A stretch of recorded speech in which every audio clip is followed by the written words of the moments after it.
I'm Adam Powley. I'm the regional coordinator for the coastal region of the South Carolina National History Day.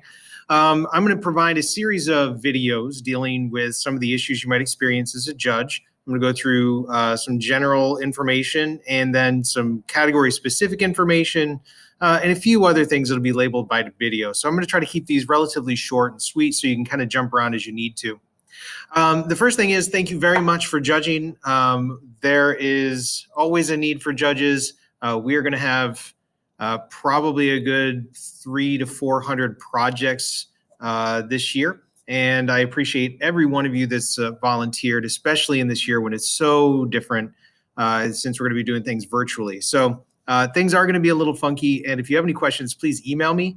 My email will be on a slide later, but it's apowley001@horrycountyschools.net. The first thing that I want to stress is that our goal with these projects is to make sure that the students have a positive experience with this. We really want to make students walk away from this project having learned about history and also loving the experience of being able to share what they've learned. So when you see the evaluation forms, what we really want to make sure that you're doing is providing positive feedback. And if you do need to critique a project, we want to couch it in terms that are going to be a little bit more positive. And I'm going to try to show you a little bit about how to do that in a minute. This year's theme is communications in history. That is fairly vague, like most of our History Day themes are, but communications in history can mean a number of different things. It could be communication, it could be ways that people have tried to communicate. It could be language, but it could also be documents. It could be physical communication, something like there's going to be a protest would be an example of a physical communication. It could also be a lack of communication and how that impacts the future as well. The annual theme needs to be clearly related in the project, and the student's main argument should be dealt with around the annual theme. Entries that are not related to the theme, should not win in the competition. They shouldn't be in the running. And if a project is only kind of tangentially related to the theme, we need to take that into account when judging as well. For example, if it's something that the students bring up as a communication, but they don't focus on it, or something that could be argued as communication, but is not necessarily what is intended with the idea of the communication in the theme notes.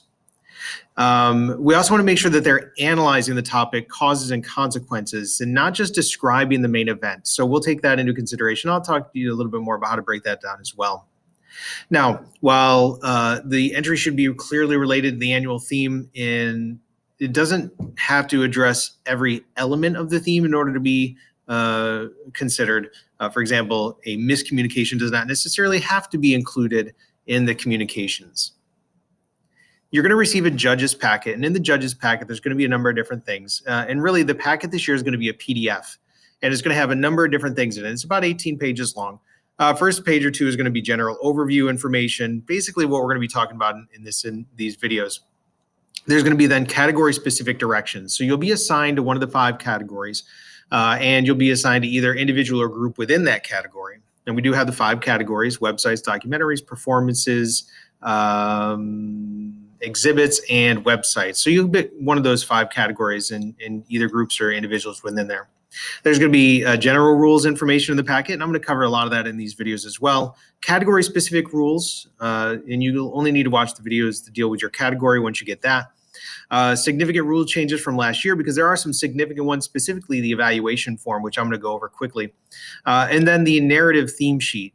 You don't need to necessarily read the entire theme sheet. This year's communication is pretty straightforward, but if you want to read through that theme sheet to give you a better idea, that'd be great. And lastly is the evaluation form. You're going to need to copy these forms. One of the videos I'm going to show you how to do that. You can make additional PDFs, so copy just those 2 pages at the end. I will also include just the evaluation form in the email that I send you, just in case. But you're going to need to have multiple files for each one of the forms, for each one of the projects. All right, we'll move on to general evaluation next.